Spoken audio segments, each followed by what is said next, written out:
پریز good every one. نئی صبح کے ساتھ خدا کا ایک ایسا پیغام سنیں جو آپ کو یاد دلائے گا کہ مشکل وقت میں آپ کہاں پناہ لے سکتے ہیں۔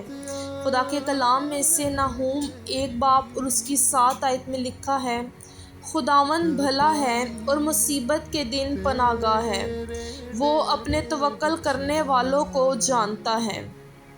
میرے عزیزو، یہ آیت ہمیں بتاتی ہے کہ خدا صرف خوشی کے دنوں کا خدا نہیں ہے، بلکہ مشکل وقت میں بھی وہ ہماری پناہ ہے۔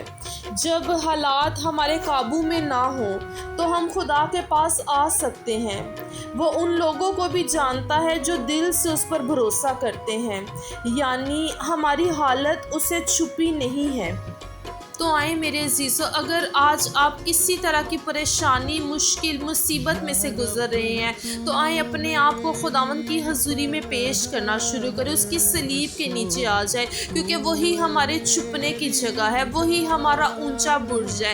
ہاللیلویا۔ قدوس زندہ آسمانی باپ، میں تیرا شکر، تیری تعریف، تیری تمجید کرتی ہوں، اور اے زندہ آسمانی باپ، ہم سب خدا تیرے پاک اور سندر قدموں کے نیچے آ جاتے ہیں، اور اے خدا ہم چاہتے ہیں کہ خدا تو جو اے خدا ہمارا مستعد مددگار ہے، خدا اے خدا یسوع ناصری، آج ہم پناہ کے لیے تیرے پاس بھاگ آئے ہیں، خدا اے خدا جن کا توکل تجھ پر ہوتا ہے، خدا رحمت انہیں گھیر لیتی ہے۔ آج ہم خدا چاہتے ہیں کہ ہماری زندگیوں کے اندر تیری رحمتیں جاری ہوں، آج ہماری زندگیوں کے اندر تیری برکتیں جاری ہوں، آج خدا ہمارے ہر طرح کے بندھن ٹوٹنا شروع، ہر طرح کے جوئے کھلنا شروع، خدا اور اے خدا ہم تیری عجیب قدرت کو، تیرے جلال کو خدا یسوع مسیح اپنی زندگیوں میں دیکھنے والے بنے، یسوع مسیح ناصری کے نام سے آمین۔